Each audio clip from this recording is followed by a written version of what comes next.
Hello and welcome to another episode of the Trash Talk Podcast. I'm genuinely have Smokey Rameriz from the Trash Talkers. How you doing? Oh, I am great, JJ. You know what? This weather has been absolutely crazy. It is time for our weather report. Right now, it is. Right now, it's in the middle of the day, and we are about 80 degrees, which is an extreme break from what we've been having. Because for the better part of this week, it was 100 degrees Fahrenheit, which is about 37.7 degrees Celsius. That was our highs throughout this week, and luckily, the humidity was low at the beginning of the week, but it got really high toward the end of the week, and it was absolutely miserable. How are you, JJ, and how's the weather? I'm doing fine overall, but it is quite hot. So it's been, I think it peaked today at 32 degrees Celsius, or 90 degrees Fahrenheit, which doesn't sound like a lot, but obviously, again, in a country that doesn't usually have AC in most private homes, that is still quite a lot. Didn't check the humidity, but I think it was pretty normal, whatever that means in this context. I mean, obviously that also depends a little bit on the region. Now, we have the one advantage that we're pretty far inland, so the humidity isn't that high, but still, 90 degrees is a lot for me, and that's not particularly pleasant. It's indoors, it's still a little bit colder, but it's also rising. Which, I guess, not so cleanly transitions us to our main topic. So, there's been some slight IT problems in the world. So, a company called, Crowdstrike, apparently had some issues with recent updates to their software. And since that is used by a lot of Fortune 500 companies and governments and, just like everything that makes the world run, apparently, means that apparently Windows computers using CrowdStrike had a lot of issues. Although there were apparently interruptions to Windows services as well. So I think Microsoft might also be using it because they said there was some interruptions to their Office 365 suite of software. I don't know how important that is in this case. Also Azure and some other stuff. But there were global outages for various airlines and airports as well, banks, businesses, schools, governments on all levels, emergency services in some places, and apparently one expert said this could well be the largest IT outage in history, which that's a wow. Yeah, absolutely, it's a wow because we didn't know the name of this company, and somehow now this might actually be the largest IT issue in history. Man, that's crazy. Like, how many companies were using CrowdStrike? That's a ridiculous amount of systems to go down. I think some reporting that I read, and this is obviously a developing situation, and we're kind of talking about this as it's happening, but it said that they had 24,000 customers, but a lot of them are like huge corporations. So, apparently. And one thing that I read also said that apparently a lot of the computers that are affected have to be rebooted manually, which again doesn't sound like a lot, but if you're talking about like 24,000 customers with like probably thousands of computers per, this is probably millions and millions of computers that have to be restarted, which is not great either. I guess air travel is like one of the big ones that always gets talked about here, where various airports stopped operating. I think Sydney, Berlin, and I think it was at least one other, and multiple airlines either have delayed or canceled flights. Listed here are Delta, United, and American Airlines. In what I'm looking at here, and there's other airports that weren't shut down were still sometimes affected, with departure boards being frozen, or apparently in Delhi they had they use a whiteboard as their departure board where someone had to manually update it by hand, which is great, I mean, it's good that they like found a way to like work the airport at all, with like apparently a bunch of systems down. I've read about them having to like fill out tickets and baggage tags and stuff by hand, like just getting like blank forms and just filling it out. And it's wild. And again, right, the fact that I feel like the fact that like everything seems to be affected on some level is kind of wild to me, right? Like this one company like pushed an update to their software and like breaks half the world, which is insane that so much depends on like this one piece of software apparently. And funnily enough, cybersecurity. Yeah. Right? I didn't even mention it yet. It's a cybersecurity software that's supposed to prevent these sort of things from happening. I mean, not literally, it's not a cyber safety, it's cybersecurity, so it's more like to prevent someone from intentionally making something like this happen, but still, right? Like, if your antivirus breaks your computer, it's not really helping, is it? It's just as bad as letting a cyber attack happen. Yeah, absolutely. That is crazy, though, that all these, like, so much chaos goes on when Delta Airlines and all these other airlines decide to shut down. You know, it's crazy how just flying has become such a detrimental part to how society works, because for hundreds of years we didn't have that. You know, commerce was still going on, but now we need those flights because we need to be trading around the world. It's not only people traveling to go see their grandmom, or, you know, they're traveling for business. And like I said, the cargo flights need to be flying. And that's crazy. Do you know, does it affect the communication? I don't really know how airlines communicate with each other, because if you're sending a plane from one city to another city, you need to be able to contact that airport and tell them, hey, we're coming. You know, you can't just fly in there out of nowhere. So I'm sure there's still old analog ways of communicating from the air to the airport or whatever, but I imagine that's why a lot of these planes are shutting down, because they can't communicate with other airports to make sure they're going to be able to safely reach those airports. I mean, I think the planes themselves use radio, but like the scheduling, the flight schedules, I do think a lot of these are digital these days. Now, apparently, it was possible to schedule flights. I don't know what exact system they use, but like there were still flights happening, right? But it's just that some airlines couldn't schedule their flights. I guess maybe, I don't know if they have like exclusive windows or something. Because if some airlines can't schedule their flights, then I guess that should affect other airlines as well, right? Because you still only have so much airspace, and there are like different, like, I mean, the air basically has streets, right? It doesn't literally, but like it's basically laid out that way, right? But it's like this street is blocked, like this lane is blocked by this plane going there for this, from there to then, and I don't know how all of that coordination works, but it definitely is quite wild. And it is quite wild just how much is affected by that. Some airports also again shut down because they, I guess, were not in whatever systems they needed. Some of them couldn't exactly schedule tickets and whatnot. Some flights were diverted to other airports, others were grounded. I mean, it's easy to divert a flight that's about to land. You can't exactly divert a takeoff, right? So if the plane is at your airport, first of all, it would have to get to another airport, and then you'd have to get the people there. So those are definitely affected. So some of the flights that were going to land in Berlin were apparently redirected to Hanover. So, which, I mean, isn't even that close. I mean, I guess in the grand scheme of things, it's close, but like, from a German perspective, that's still quite a bit away. And so, yeah, no, it is quite crazy, right? And it's not just planes. Apparently, a lot of doctors in Britain, at the very least, which is where I heard it from, but it probably happened in other places too, didn't have access to their patient files, for example. Kind of tricky, right? Because if you have a paper file, that's not really a problem, but the whole point of digitizing is to not have that many paper files, right?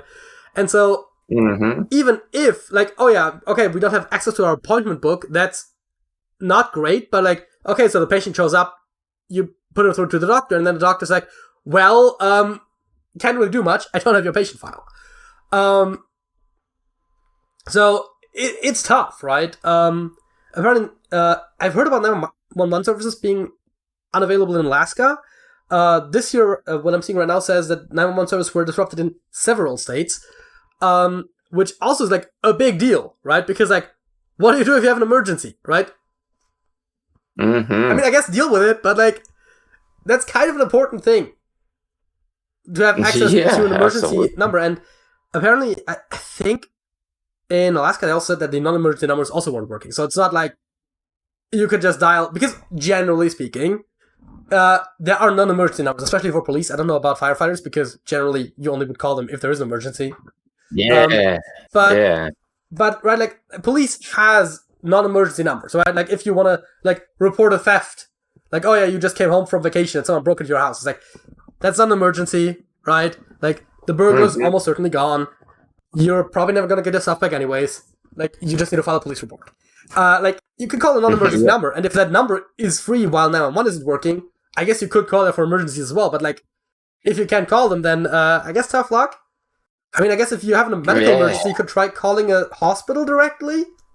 I don't know if that works, but, like, that's the best I can come up with. I mean, I guess that, or, like, finding someone that can drive you to a hospital, to an ER. Yeah. Maybe finding an emergent or a hotline for an ambulance company, a transport company, or something like that handles urgent situations. Maybe, I don't know, but if depends on how many companies like that were using this system, because you may just be out of luck in a situation like that. It's crazy that we've built our society in a way that it hinges on this tech issue right here. That, you know, emergencies, you know, you could be out of luck. Flights, you're going to be out of luck. Like, all these crazy things. I don't know. It's wild, because I remember a time. I'm old enough. I'm older than you, obviously. I'm old enough to remember a time where the world still functioned without all this IT. Yeah.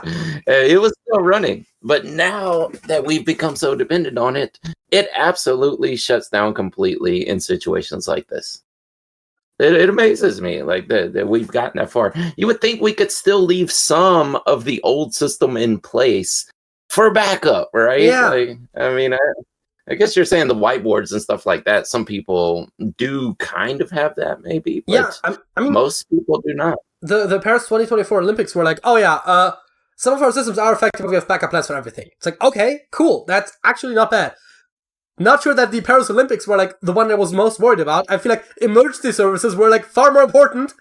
But you know, having backup systems would be great, right? And I guess that's the whole thing, right? Like the single point of failure. If this system breaks, then our whole system is gone, right? Like, you kind of want to avoid these so-called single points of failure, right? If you can't route through one system, route through another one.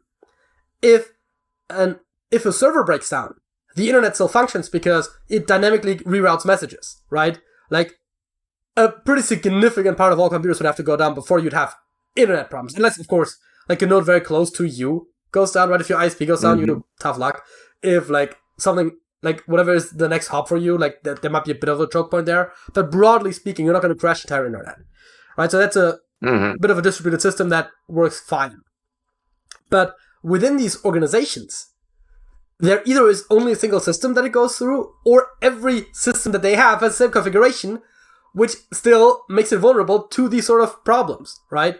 Having a backup system that isn't up to date obviously would be dangerous from, like, a antivirus standpoint, right? Because, like, your protections aren't up to date, that's bad, but also maybe having a backup that you can switch to that specifically is always kept, like, 1 week out of date or something, so that these problems can't propagate, would be useful. Or just having a different system setup, right?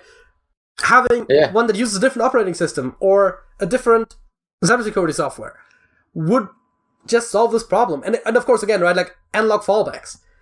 I don't see why 911 needs to have a computer system, like, at all. I mean, I get that there probably are reasons for why it's computerized, but surely there should just be, like, a switch you can flip, possibly a literal switch that just, like, goes back to the analog system, right? Like, yeah, you would think. But, I mean, we know when we are installing these systems, we know at some point something's going to happen, right? You hope that nothing will ever happen like this, but it's almost inevitable. We all know that something will happen. It's Newton's law, whatever. If it can go wrong, it will go wrong at some point. Murphy's, but yes. Murphy's law, yes, not Newton's. Yeah, gravity. But yeah, you gotta fall back on it, right? You would think so. It's kind of crazy to me, that there aren't fallbacks in a lot of like very critical systems, right? Like airlines, comparatively speaking, are fine, right? As long as airplanes that are already in the air can land somewhere safely, airlines are not really critical. Obviously, when all sorts of airlines fail, that is bad, but that is also perfectly survivable, right? But like emergency services should not have a single point of failure, period, right? They're just, you can't have emergency services failing under basically any circumstances because that might well be life or death. And so, some of these things are kind of crazy, right? I mean, again, the doctor's offices is like, that's mostly for like scheduling and patient files. And I mean, unless you're doing like an emergency, like, I mean, emergency rooms are probably not going to be as affected because patient rolls in and they don't have a file on them immediately, right? They just like do their best to stabilize them first and foremost. And so, that actually like isn't as affected, and so it's not as bad. But again, I guess the 911 lines is, out of all of the stuff that I've heard, probably one that is in some ways the most upsetting, because you would hope that system would just always work, right? I mean, obviously, if there is like outages to phone lines, then obviously there might be certain areas where it doesn't work because that's somewhat unavoidable because you need phone lines for it. Although, I guess as long as the center itself is not affected, you would still be able to have mobile, maybe. Which, I mean, I guess is some degree of redundancy, right? If your landline fails, you still have mobile. If your mobile system fails, I mean, these days it's not guaranteed, but you probably still have a landline. If a 911 center fails, you would hope that there is another one that could pick up the slack, right? Because it's an emergency system. There should be someone that can pick up the phone. But you know, it is, yes, first of all, crazy that there are no redundancies on any one specific situation here. And second of all, it's kind of crazy to me that so many different sectors depend on this one software. Where if they push a bad update, and I mean, also there is obviously the whole thing of like, this update should never have been pushed in the first place, but like they push one update and like airlines go down, doctors' offices go down, government services go down. It's like, how are all of these things affected by one software? And it's not even the operating system, which would be bad enough if it's just operating system itself. But but is this software causing the problems to the operating systems? I feel like this is... it's crazy. Oh yeah, you go ahead. No, you go ahead. Finish what you were saying. It almost shows how bad monopolies are beyond just the regular stuff. And I'm not saying that they are necessarily a monopoly, but they clearly have so much of a market share that one mistake is going to have like devastating impact on all sorts of sectors. If the cybersecurity sector for big corporations was more diverse, then this wouldn't have affected as many companies, right? If you imagine like that their market share was split in three, then only a third of all the bad things that happened would have happened. So this is actually also kind of making the argument for against monopolies, which same with Microsoft, right? Like the fact that Windows is basically the de facto operating system for every personal computer. Right? Outside of servers, almost every computer uses Windows. I mean, I guess Mac OS, but like it doesn't have that big of a market share. Linux doesn't have much of a market share. It does have a huge market share on servers, but that's the thing, right? Where like, if this bricks Windows computers, and every computer basically uses Windows, that's kind of bad. If there were like 5 different operating systems that were equally popular, of course, software compatibility would be much more of an issue. It's not by any means perfect, but at least then not everything would fail at once. Yeah, absolutely. Windows does have that control over the market, though. Yeah, I mean, there's Mac, there's Linux, like you said, but Windows is the most popular, and situations like this just prove this. You know what I was thinking, though? Going into the future, AI is going to be controlling most of this stuff, right? So what about when we get to a point where only AI knows how to run these things, and when AI goes down in a situation like this, we can produce nothing at that point, because we are going to get to that point in the future where only AI is going to be able to control things like this, because at some point, we'll be so advanced that humans are going to forget what to do in these situations, because AI has been taking care of that for many years at this point. And we will be absolutely screwed, because unless AI can fix itself somehow, we'll be out of luck. I mean, it's hard to say, because obviously it's a highly speculative scenario. We don't know what capacity AI will have in the future, what sectors it will be used in.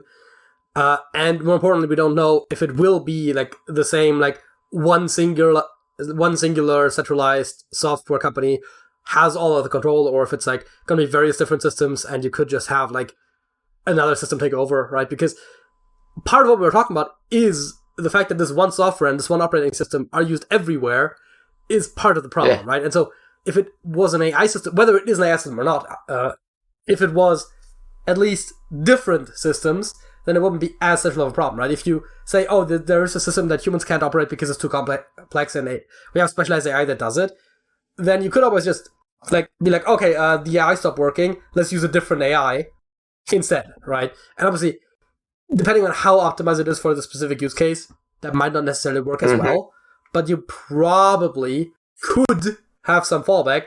The question just is if you will, because clearly that's not a priority. I think we will get there. I know you're saying we don't know right now, but I think it's inevitable at some point in time. It's like a self-fulfilling prophecy. We've known that one day into the future, we will get to that point where AI just controls everything. I don't think there's any way around it. I mean, there's too much power at stake. The people advancing technologies in that way, there is way too much power to gain for them to stop at any point. Or maybe you can have some kind of safety net, human controlled safety net that always stays in place forever. But there's also that whole situation of AI eventually becoming aware of itself and realizing what it needs to do to take power also. Yeah. And in that case, it may just be a little out of hand anyway, but I think for sure we are going to get there one day. I don't think there's any doubt about it in my mind. I mean, current AI systems have fairly limited capabilities, and the problem is what is these are referred as hallucination, right? Which is just incorrect outputs. And I don't know why you would replace a perfectly functional algorithmic system with a less reliable AI system. Now, there have been places where AI systems were already used where they really shouldn't have been, so it's very plausible that they do proliferate. It's also possible they can become better. But in their current state, I don't see why you would use them for a lot of existing applications, right? Novel applications or ones where our current software isn't very good to begin with, yes, of course, right? That's recommendation algorithms. We used to have, if a video gets a lot of views, then it's probably good, and so we recommend it to people. That's how I get clickbait. And then, if a video has a lot of likes and good retention, right? So a lot of watch time, then it's gonna be good. And then prioritize long-form content, which isn't inherently bad, but if it's just watch time, then short videos are never going to do well. And so they're like, okay, comments and likes and percentage watched and total watch time and maybe views a little bit, and it's it gets more complicated the more you try to not have it be optimized for one thing. And it turns out that AI systems are really good, or machine learning, I guess, which is basically the same thing these days. Is really good at evaluating different criteria and balancing them against each other, and if it becomes unbalanced in some way, then rebalancing it. And so something like that is pretty much impossible to do with a traditional algorithmic approach. And so it's that's the reason that would be replaced by AI. But if you do something like flight schedules, I don't see why you would need those to be AI made if our current system seems to work just fine, as best as I can tell. Obviously, not in the industry. Don't really know that much firsthand, but as far as I can tell, airlines seem to work well enough most of the time. But it's labor. It's people, giant corporations who are how can we make more money? Well, if we don't pay humans and we can have AI control this, then we make more money, and that I think is inevitable. Yeah, but again, right? A lot of things are already automated, but they're not AI, right? So there's definitely a distinction you have to make, because an algorithmic system might still be able to replace things that would have back in the day been done by a human, but they're still not AI, right? Because what makes AI is the capacity to adapt, basically, To learn to some degree. And so, I mean, literally to learn, right? Machine learning, right? That's the whole central premise. If it doesn't learn, it's not machine learning. And sometimes a static algorithm works perfectly fine.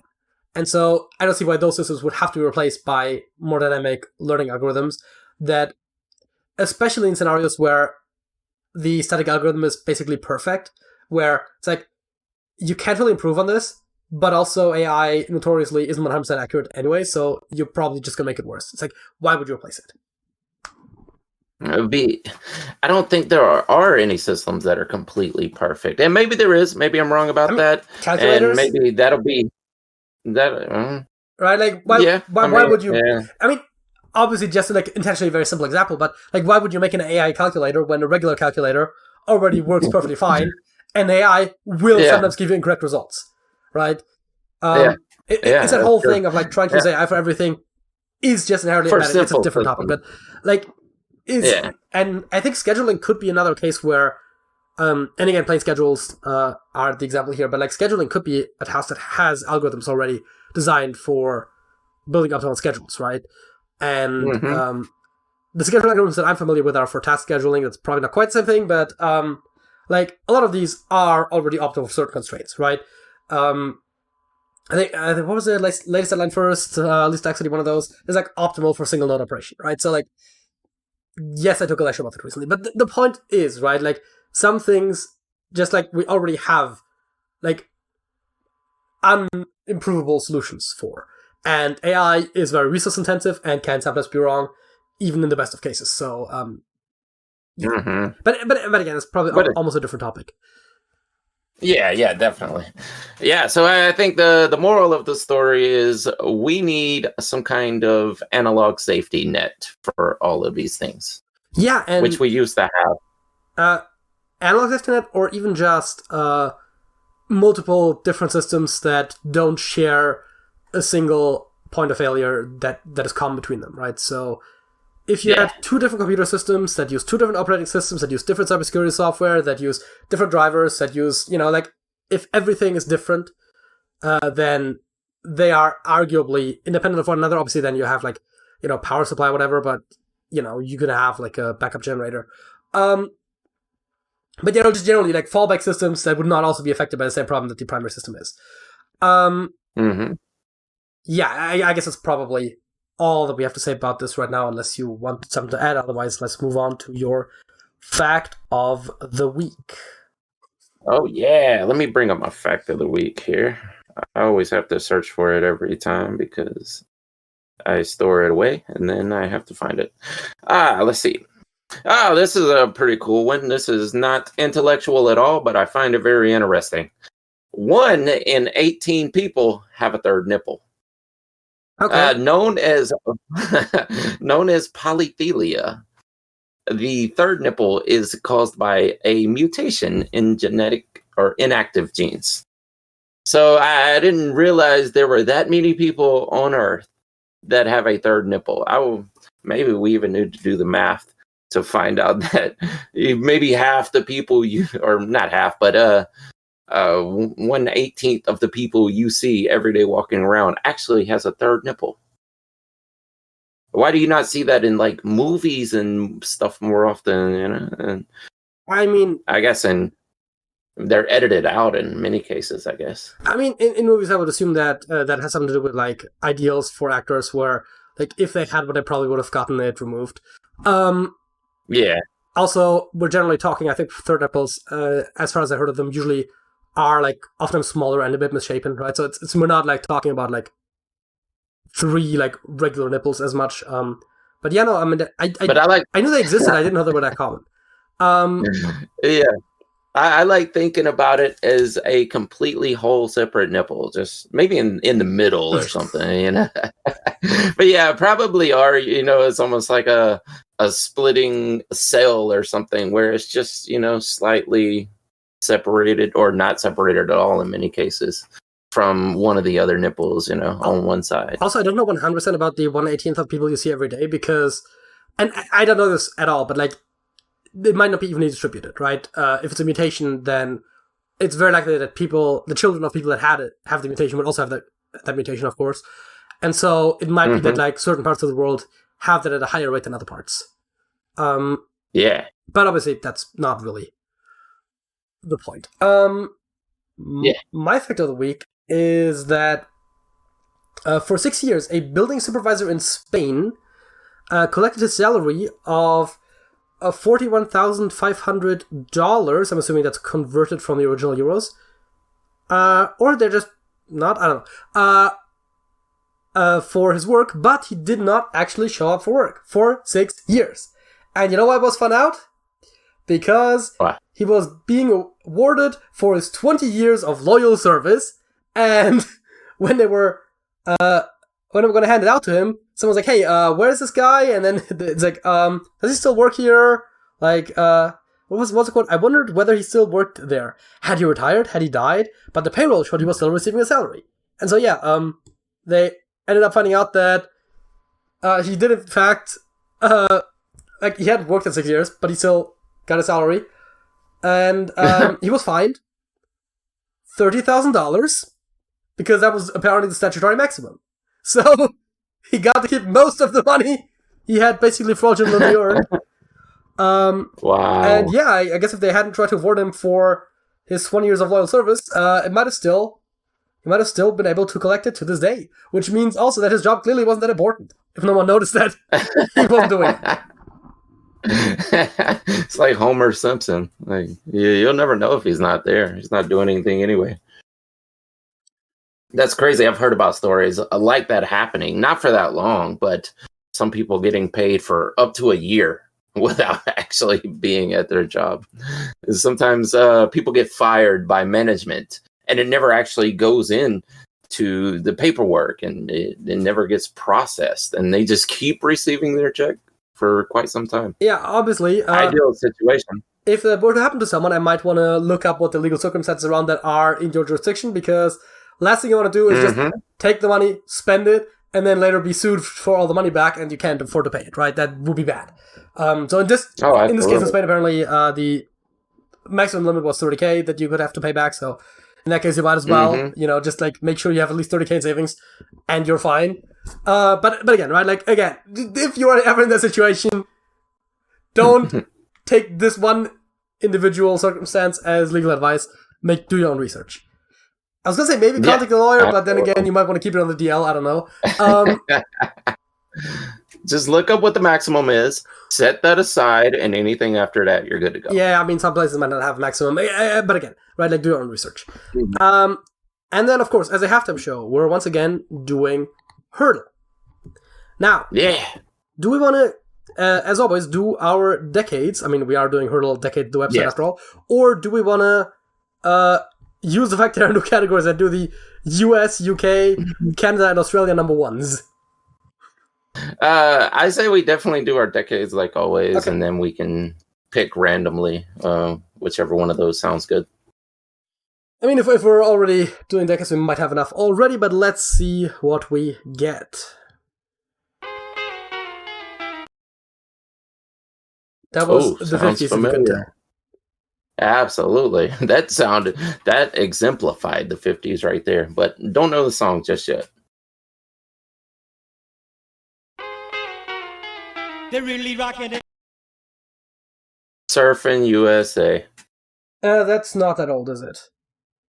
No, Beach Boys. Yeah. Oh, no, that's sure actually the 60s song. Yeah. Yeah. Let's see. Beach Boys in general aren't on here, so yeah, Wow, it sounded just like it, but maybe there's different words coming up then. They're really rocking in Boston. It still sounds like it.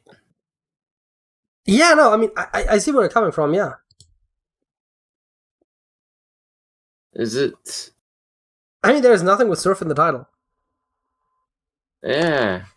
Yeah, because we just covered the Beach Boys on the channel, Yeah. and we looked that up, and yeah, their hits came from the early 60s and on.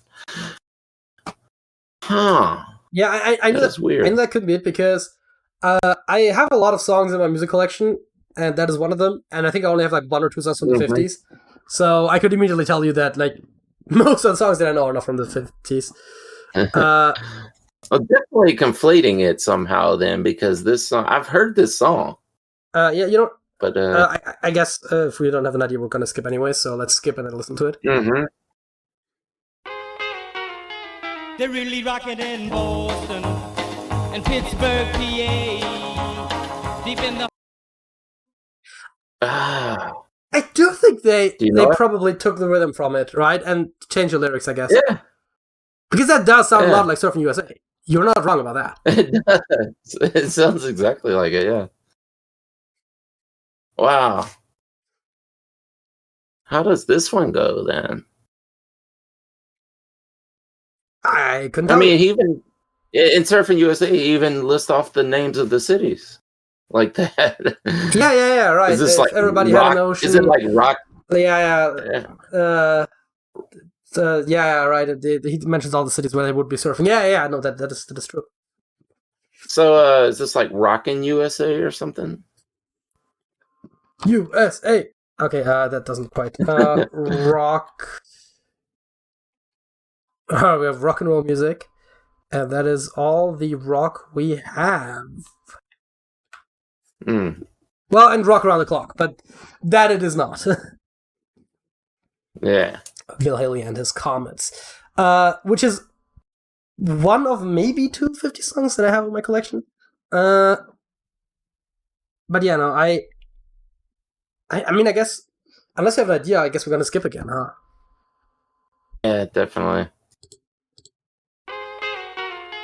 They're really rocking in Boston and Pittsburgh, PA. Deep in the heart of Texas and round the Frisco Bay. He is certainly also naming places, yeah. I'm assuming if I type in places, then that's not gonna help. It does sound. I mean, now that you played a little more, it doesn't sound like the vocals of the Beach Boys for sure. Yeah, I mean, we already established it's not the Beach Boys, but I know. The instrumentals do sound the same, right? It sounds like Chuck Berry, to tell you the truth. But I don't. Roll Over Beethoven, rock and roll music, Maybelline, Sweet Little 16, and Johnny Be Good. I'm pretty sure it's not Johnny Be Good. Yeah. I think it's Yellow 50s. It's not Roll Over Beethoven. Maybe it is rock and roll music. I mean, this was maybe one it's of Maybelline. The first. Maybe she's born with it. Sorry, I had to. I mean, I don't know. I mean, if we think it's Chuck Berry, we could just go through the Chuck Berry ones. I mean, I guess we have two guesses that we could still make. Yeah. So, rock and roll music. It's better than skipping. It was not rock and roll music. Oh, that's not it. They're really rocking in Boston and Pittsburgh, PA. Deep in the heart of Texas and round the Frisco Bay. All over St. Louis and down in New Orleans. Everybody's gone surfing. Surfing USA. I guess maybe it's Maybelline. I don't know. Yeah. What's the third one? We got Chuck Berry. A little too late. We had two guesses left, and we guessed. We excluded two of the 5 possible songs, and then of the 3 remaining ones, we guessed the 2 wrong ones. Yeah. I'm just amazed that those 2 songs sound so similar. I mean, I doubt that's a coincidence. That's probably a sample. It has to be, yeah. And let's move on to the 60s. Maybe it's Surfing USA this time. Probably. Once I was afraid, I was petrified. I kept thinking I could never live without you by my side. Wait, is it from the 60s? That's not from the 60s, is it? That's 70s, I believe. Yeah, that's Yeah, newer. Aretha. Yeah. Because somehow that made me think of it. I will, sir. Yeah, that. I didn't think it was it, but it reminded me of it for some reason, like the little intro bit. Yeah. I don't think that's it. I mean, it wasn't in there, so. Yeah. Do you have any ideas? Oh, no, I need more. I guess we'll skip. Mm-hmm. That probably didn't help. No, it's just more of the intro.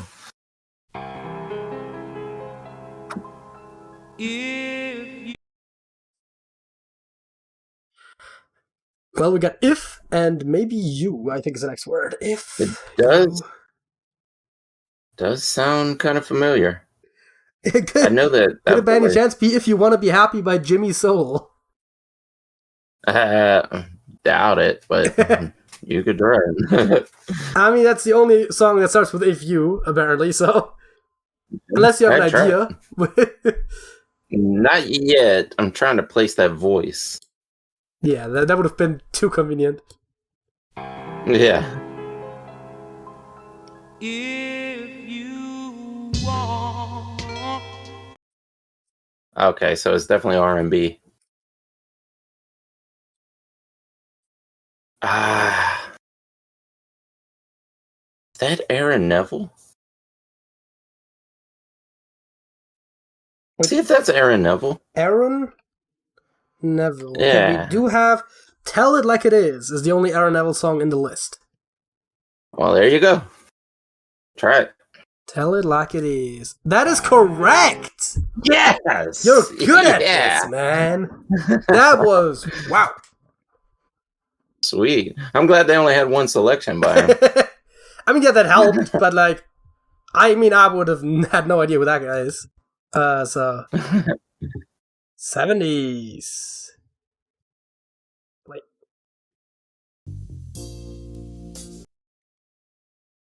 More R&B. But I'm assuming you don't have any concrete ideas. No, not off that. 2 notes. It also sounds familiar, but yeah. I can't think of anything. I was gonna say vaguely familiar, but I'm not sure. This has got to be. Oh, is that Luther? Luther Vandross? See if I know this song. Yeah, no Luther whatsoever. Okay, I know this song because he just talks through like the intro of it. Yeah, I don't think that was that unusual. At the time. Yeah, I don't think I know this one. Yeah, play a little more.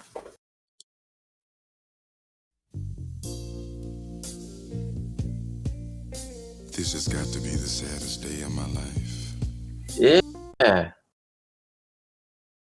What is this song? Absolutely heard this before. I'm assuming if I just do saddest day, that's not gonna give me anything. That would have been, again, much too convenient. It's like Goodbye or something like that. Goodbye Girl by David Gates. Never Can Say Goodbye by Jackson 5, that's not it. Kiss and Say Goodbye by the Manhattans. Never Can Say Goodbye by Gloria Gaynor. Kiss and Say Goodbye. Kiss and Say Goodbye. Yes, that's it. And that is it indeed. Yeah. Wow, you're like crushing this today. They're on an R&B kick for some reason. I mean, okay, so in the 50s, you got the artist, but we didn't quite mention the song. In the 60s, we got the correct answer. In the 70s, we got the correct answer. And now it's time for the 80s.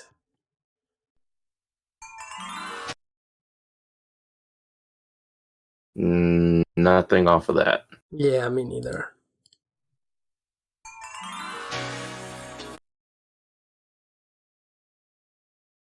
Nope.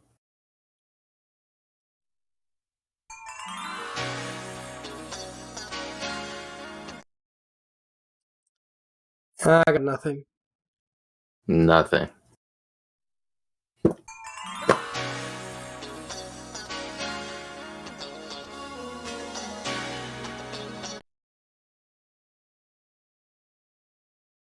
No.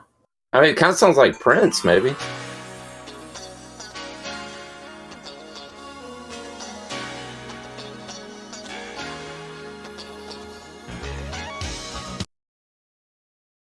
I mean, Well, it's got that funky bass in there.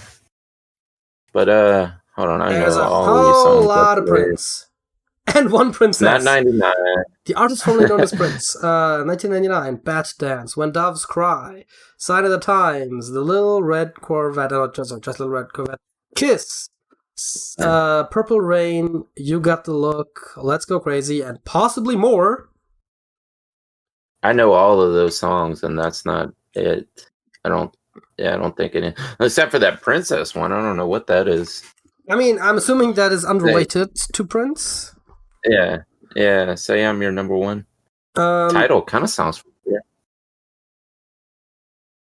But I'm not going to be able to... I mean, if there are more Prince songs, which, again, I think this is showing the maximum amount that I could show at once, so there might be more Prince songs, but if so, then I can't show them to you unless we have at least one additional letter to go off of. I mean, I guess I could just put a letter that isn't in all of the titles and see what shows up, right? Raspberry Beret shows up as well, if you type in E, which is the most common language in the English alphabet. But I don't really know how to get you all of the Prince songs. All right, well, no problem. I guess we could play a little more and see if the lyrics give it away. Let's listen to the full clip.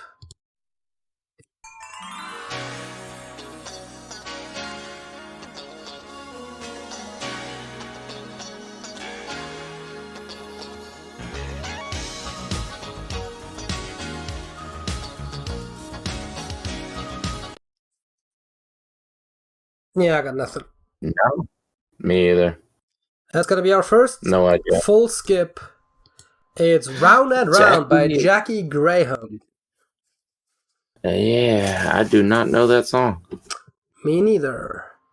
Let's go to the 90s.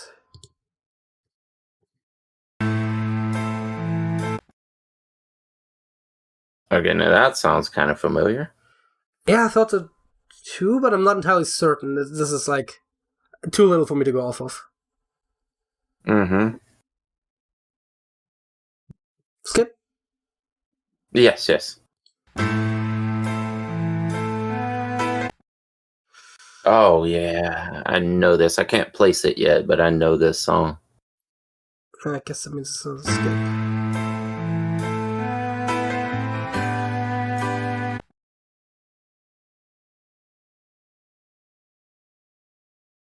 Dang it, I know this. I might know it too, but so far it's just tickling the back of my brain. I don't have anything concrete. Yeah. Like, I believe it was in a movie. I'm not even confident that I know it, I just think I might. So, that's where I'm at. Yeah. Give me a little more. A little more coming right up.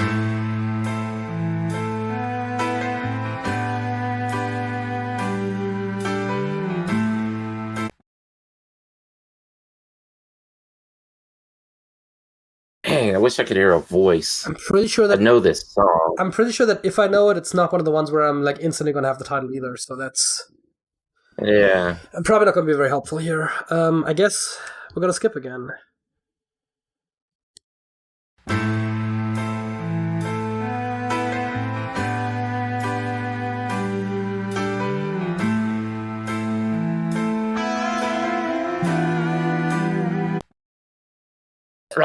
Give me some voice. I know that song. Well, I guess let's go to the full clip and see what happens. Yeah.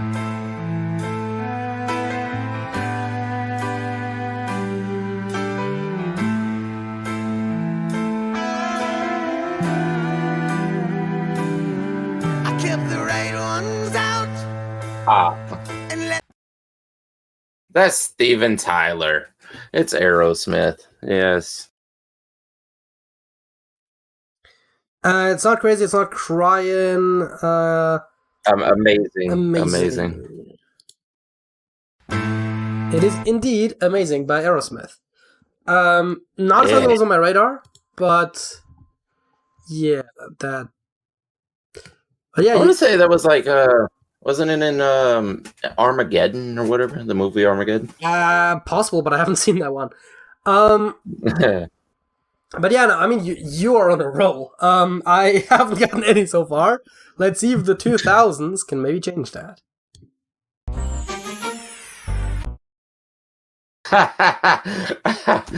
No, I'm sorry, you know but it. that is. I know the song. I'm sorry. I mean, I'm not gonna give you a chance. That's Ja Rule. With That's that Ja Rule. Always on Time, Shanti. Mesmerize, Wonderful, Living It Up. Mesmerize. God, this was back when I listened to the radio every day. So Mesmerized by Ja Rule and Ashanti. I mean, I immediately knew it wasn't my kind of music, or I was fairly certain it wasn't, so that wasn't going to be that helpful anyway, so yeah. Every hip-hop station played that song like 50 times a day. Last, and may or may not be least, the 2010s. Mm-hmm. No, There was not like at all. one tone that was just held for a while. Mm-hmm. It's just more of this exact same tone.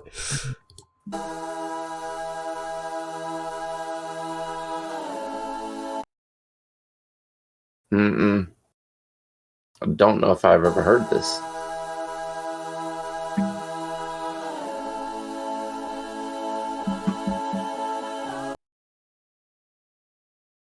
The problem is, this is clearly like an intro thing, so Yeah.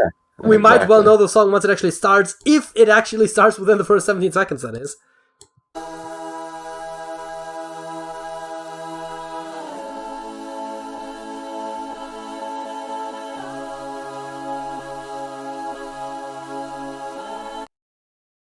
Oh, come on. Give us something.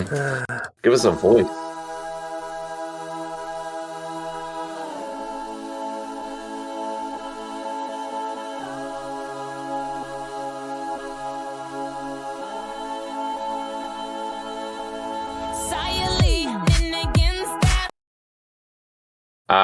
I know that voice.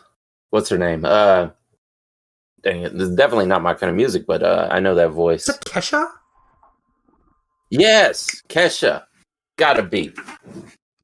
I don't think I know the song, though. Blow, Come On, TikTok. I don't think it's TikTok. Die Young, Take It Off, Backstabber, We Are Who We Are, blah, blah, blah. Your Love Is My Drug. Let's see, is there I more? have no clue which one. Okay, that seemed to be the only Kesha songs. I mean, I'm pretty sure it's not TikTok, which is the only Kesha song that I know.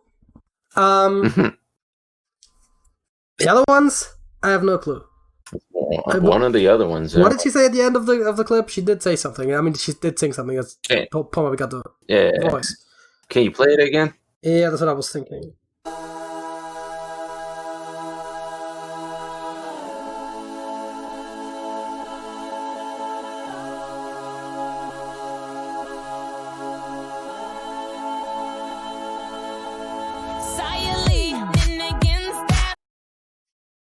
Nah, not in any of those titles I saw.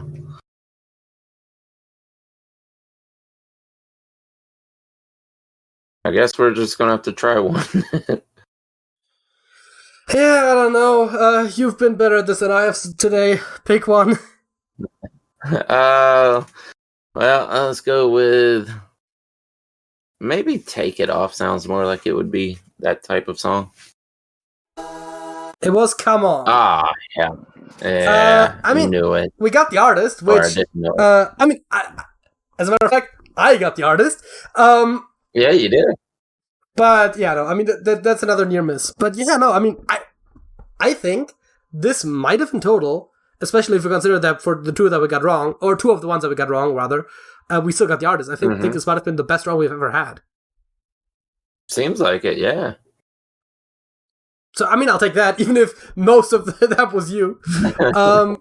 Yeah. Quit while we're ahead, I guess. Which I guess brings us to our second topic. Would you rather? Would you rather get a flat tire or run out of gas? Oh, well, I have a spare tire, I assume. Yeah, As long as you have a spare tire. It's contextually dependent, right? Because Yeah. Like, I have a spare tire, so if we're talking, like, in the middle of the road, like, far out from anywhere, then obviously replacing a tire is going to be a lot easier because I don't have a spare canister of gas. But as a general matter, running out of gas is just like, you put in more gas and you're done with it, right? Where for a flat tire, you need to get a new tire. So, like, depends on where it happens. If it happens, like, you know, within 50 meters of a gas station, I might just take the run out of gas because at that point I'll just, like, wheel it over there and absolutely, and fill it up and be done with it. Yeah. I mean, you're not supposed to drive until you're running out of gas. Now, unless you have a diesel, it's not a big deal, but still. But, like, that's fine.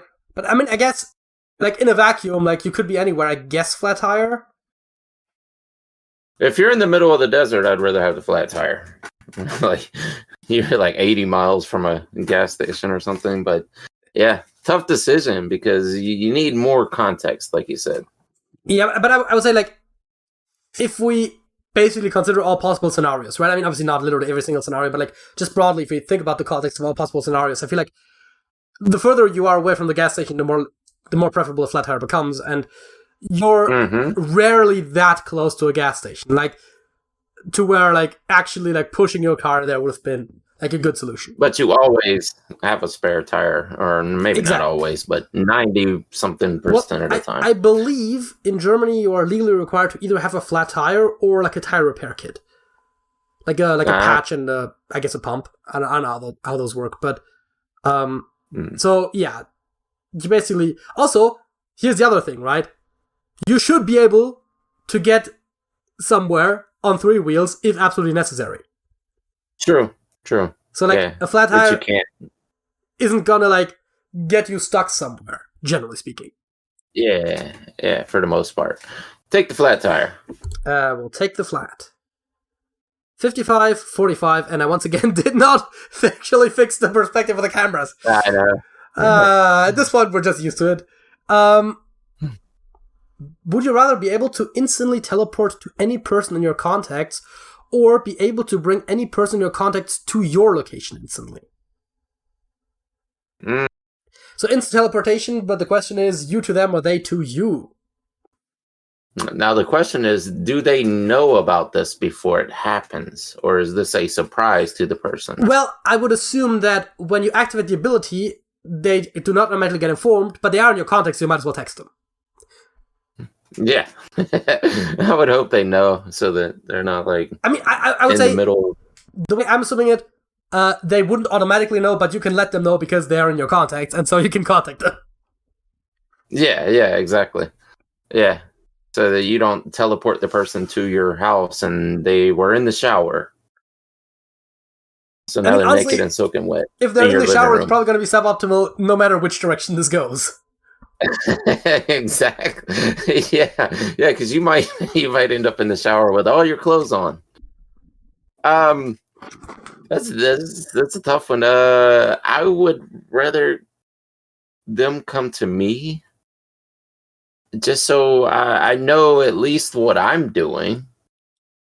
I mean, if they're, I would go I would go the other way, because really?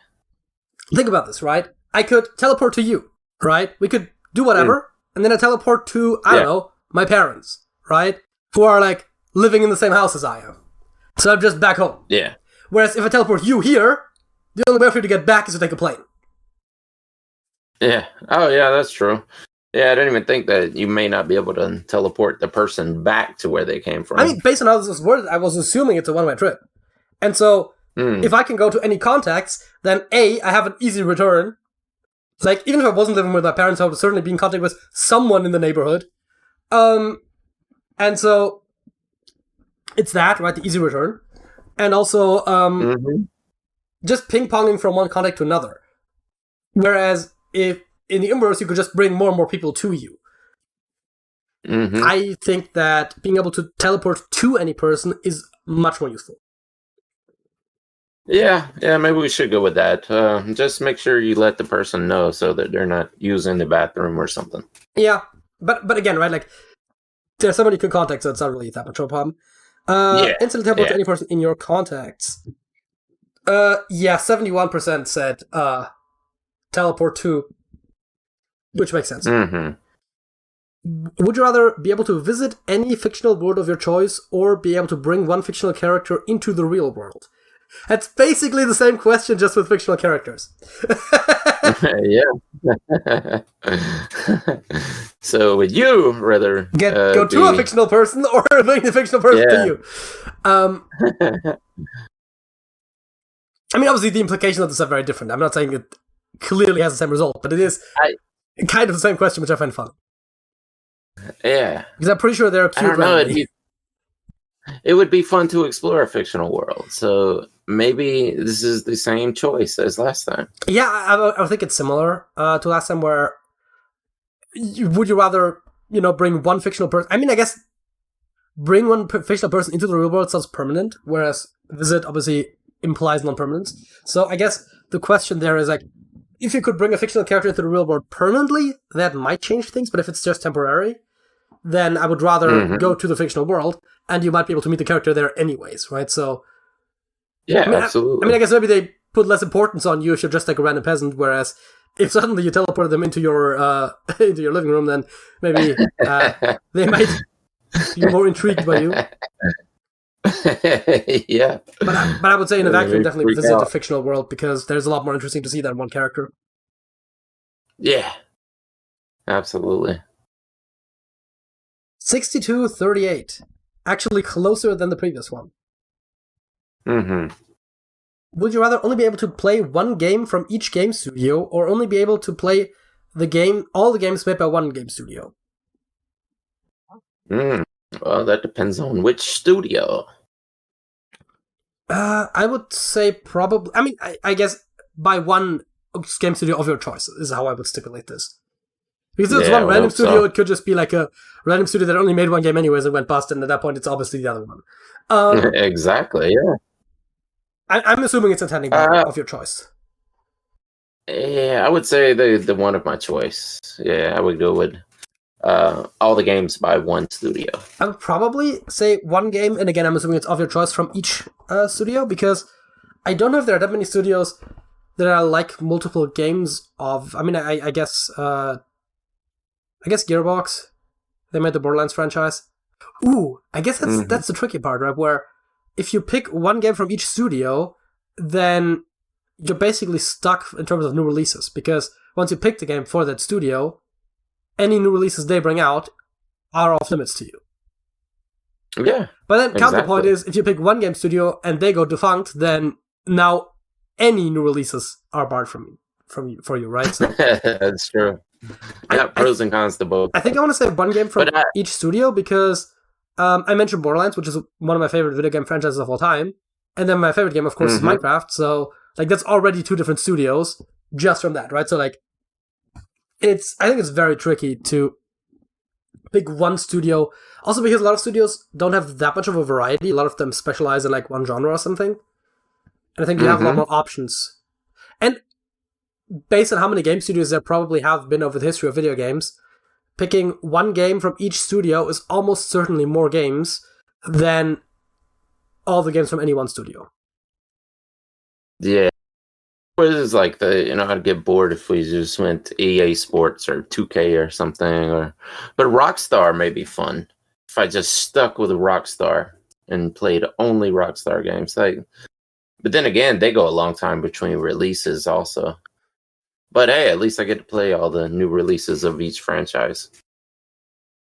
Yeah, I would probably pick one of each, but I could see the advantages and disadvantages of both. So you're sticking with one studio? Yes.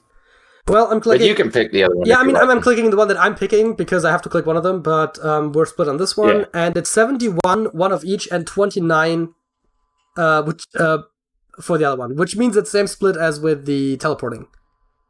Yeah. Okay, let's do like this one and one more, I guess, and then go to the songs. Would you rather have buck teeth or crooked teeth? Oh, God. I do not suffer from either, thank God. Probably crooked teeth, right? Because you can hide that. You don't have to smile. And when you take pictures, but if you got buck teeth, no matter what, people are seeing that. There's no way to hide it. Yeah, I guess crooked teeth are also fixable. Oh yeah. Maybe you could. There are people that can, or ways to stretch your bottom jaw out so you can hide the buck teeth a little bit. I think crooked teeth, you get braces, and that's that, right? Never had braces, by the way. I feel like I was like one of only a very small number of people in my generation that didn't get braces. I feel like a ton of my classmates had them over time, but like I never did. My teeth are mostly straight, and this one is like a little far back on the one end. Yeah, but they're mostly fairly straight. I was lucky that all of my teeth grew in perfectly straight for some reason. I mean, that's what they're supposed to do, right? But it seems to rarely happen these days. Yeah, I think part of that is because jaws are getting smaller. Yeah, that is true. So jaws are getting smaller, and most people still have wisdom teeth. Apparently, some people are born without wisdom teeth these days, so that might be a mutation that is spreading. But until they are, until that is like a common thing, then you have the same amount of teeth in a smaller space, so it makes sense that that would create more problems. Also, part of the reason why people have so many problems with wisdom teeth, and historically that hasn't been as much of a problem, because, again, jaws are getting smaller. That's evolution. I guess we both pick crooked teeth. Yeah, that's the takeaway here. 51-49. It's almost an even split. Wow. And last but not least, would you rather only eat salty food or only eat sugary food? Oh. I mean, how salty? Let's see. Yeah, high blood pressure or diabetes. Maybe what you're picking from. I mean, basically, yes. I would say that salty food is probably still a broader category. And getting like all of your vitamin intake and protein and whatnot. Like, you're definitely gonna get your carbs with sugary food, but well, fruits. I mean, fruits could technically be considered a sugary food. I mean, like, they're full of sugar. Yeah, and vegetables, you just put some salt over them and they're salty, right? Yeah. I mean, it feels like it's sort of the idea where it's going. I mean, obviously, health-wise, neither one is great, but I would assume that salt, you could probably... is a little better. Yeah, and also, you could probably dose it a bit better, because sugar, obviously, it's not exactly great for health on many levels, right? It's easier to get cavities with a lot of sugar. I mean, obviously, if you brush your teeth, it's probably not that much of a problem. Diabetes, you mentioned, right? I mean, you're probably going to gain some weight if you eat a lot of sugary food. If you try to like meet all of your daily requirements just by sugary foods. And so I do think that salty is probably safer. Yeah, absolutely. Picking salty, which has 68% support. That's how we know there's not little kids playing this game, because they would have definitely went for the sugar. And that brings us already to our last segment. Songs of the Week. What is yours? Song of the Week. Oh, it's by my good friend Crucifix, and it's My Name is Crucifix. Every song is like a piece of me, ain't looking for fame, and I ain't never thought about selling myself for the game, but I'ma spit so hard it knows my name is Crucifix. My name is Crucifix. My name is Crucifix. My name is. It's a daily reminder to pay this inside of me, keep it dividing me, telling Naila to the crucifix. Oh. I know, JJ, you don't like it. Yeah, no, that's obvious. I don't know why I have a black frame at the end there, but normally the album art is supposed to stay up when we talk about it, but that doesn't really matter. No, I don't like it. That is not a shock to anyone. This is not my kind of music. I don't think I have much else to say about it, honestly, because it's like he's a so much. He's a personal friend of mine. Yeah. I mean, fair enough. It's something that I can say, like, oh yeah, it's not my style of music, but I recognize that's clearly good for what it's doing because I don't even know where to start with this sort of thing. Like, I don't know how to judge it. So yeah, I get that. I could actually send you some songs by him. That's my favorite song by Crucifix, but I can send you some where you see that just how talented the guy is. He can sing, he can rap, he's a great lyricist. He's one of those guys that can do it all. I believe he was born in South Africa, but raised in Atlanta. And we were doing a show in Lawrenceville, just outside of Atlanta, probably all the way back in 2009, whenever it was, 8 or 9, somewhere in there. I met him, and he was just like us, just trying to get his name out there, handing out his CDs and whatnot. And he opened up a show for us, and then eventually he got hooked up with the right people and made a decent living for himself. He's been all around, worked with Jelly Roll and many other super famous guys these days. But yeah, great guy. Crucifix, love him. Yeah, I guess that brings us to my song of the week. Someone who obviously also made a name for themselves. And my song of the week is You Came by Kim Wilde.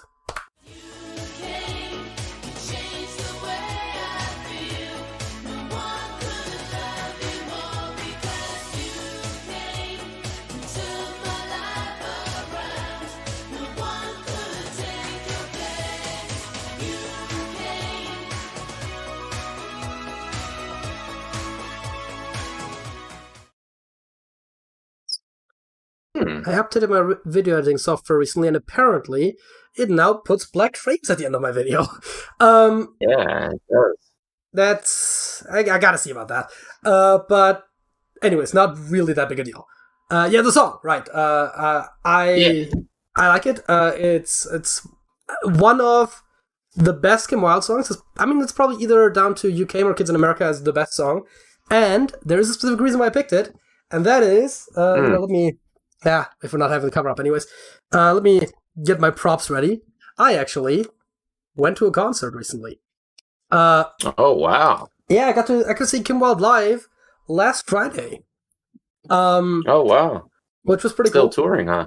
Apparently she's on tour, I think mostly in Belgium and the Netherlands at the moment, but she actually had one concert in Germany, which actually, this is the fun part. I mean, not really.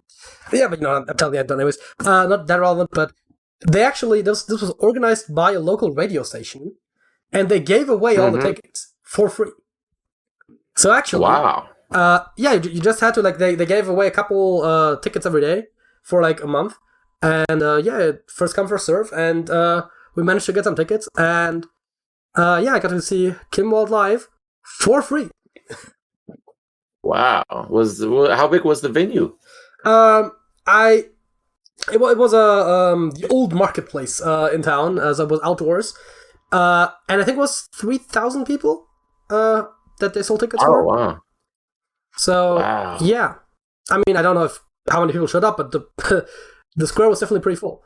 And obviously, the people that live around that particular town square obviously had the advantage that they didn't need tickets.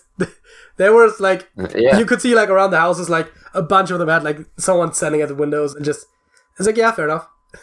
One of the houses there, they clearly had invited people as well. There was a lot of people in that house. It's oh yeah, fair enough. There's a concert right next door. Might as well. Yeah. I gotta see what she looks like now, because she's got to be in her 60s by now. Maybe even close to 70. So I forget how old she is. I think I did. She reminds me of it's like the UK Blondie, like the UK version of Blondie. I mean, yeah, fair enough. She's from the UK and she's blonde. I know you mean the band Blondie, but she still can sing very well to this day, which obviously isn't always the case with artists from back then. But she gave a pretty good live performance. I actually paid very close attention at the beginning to when she was moving the microphone and stuff, but you could hear microphone goes further away from her face, she gets quieter. There's no playback in play here, and she still sounds really good. They should have turned up the microphone a bit more relative to the band, but great atmosphere, good music, and I just had to pick a Kim Wilde song for the song of the week because of course I did. Yeah, she is 63 now, and from the pictures I'm seeing, she looks like she's in great shape for that age. I mean, yeah, I suppose. Mm-hmm. So yeah, that is that little anecdote. Yeah, I mean, I guess thoughts on the song while we're at it. Oh no, yeah, it's great. It sounded familiar, but it's not like a song that I really remember from my childhood or something like that. But it does sound familiar. Like I have heard it somewhere before. I don't know was that song a UK hit? Did it break in America or not? That I cannot tell you. I mean, I suppose I can, but I would have to look it up. What was the name of it again? You Came. Let's see. You Came. Wikipedia is your friend. Weekly charts. Australia 34, Austria 8, Belgium 10, Canada 94, Denmark 1, Europe 2, they're European charts, Finland 2, France 5, Ireland 3, Italy 3, the Netherlands 13, and 11, apparently there's 2 different charts, Norway 4, Portugal 3, Sweden 7, Switzerland 3, UK 3, US 41, West Germany 5, oh right, right, it did chart. So yeah, it did chart. It just didn't chart as highly in North America as it did in Europe. Mm-hmm. I believe she might have had some bigger hits than that here in America, for sure. I mean, I think if we go to the discography page and then to the single section, you can actually... Can you sort by this? No, you can't. Of course you can't. That wouldn't be way too convenient. UK, Australia, Austria, Finland, Germany, Netherlands, Norway, Sweden, Switzerland, US. That's albums. I wanted to look at singles. Singles. US. Kids in America was 25. You Keep Me Hanging On was number 1. That is, yeah. Dancing in the Dark might be her biggest hit, right? I'm just looking over her songs. Wait, that wasn't that someone else? Let's see. Was that Springsteen? No, it says Dancing in the Dark. Come Wild. Peak 67. That can't be her biggest hit then. Wait a second. Dancing in the Dark. Now, this is the part of the show where we look at Wikipedia. Yeah. Dancing in the Dark songs, Bruce Springsteen and Kim Wilde. Okay, they both had songs called Dancing in the Dark. Yeah, you may be thinking about the other one. Yeah, because that's what I was saying. I thought it was a Springsteen song, but yeah. Oh yeah, the Bruce Springsteen did do. I don't know if apparently that wasn't a cover. Nothing has charted since the 80s in the US. So You Came 41, Say You Really Want Me 44, You Keep Me Hanging On 1, the second time 65, and Kids in America 25. So You Keep Me Hanging On would have been her most popular song, I think, maybe in general, because that charted very highly everywhere. It's not bad either. Yeah. That was one of the... I mean, You Keep Me Hanging On, Kids in America, and You Came were the 3 that I was deciding between. Yeah. But I decided that I thought personally that You Came was the best of the 3. That is why I picked it. Yeah. Which I suppose brings this episode of the Trash Talk Podcast to a close. If you like what you saw, don't forget to leave a like. If you want to see more, just like this, subscribe if you haven't already, and if you have something to say, leave a comment or join us. Links in the description below. Also, don't forget to check out the Trash Talkers and Beyond Football, both of which are channels where Smokey appears on regularly. Links in the description as well. Smokey. That's it. That's it.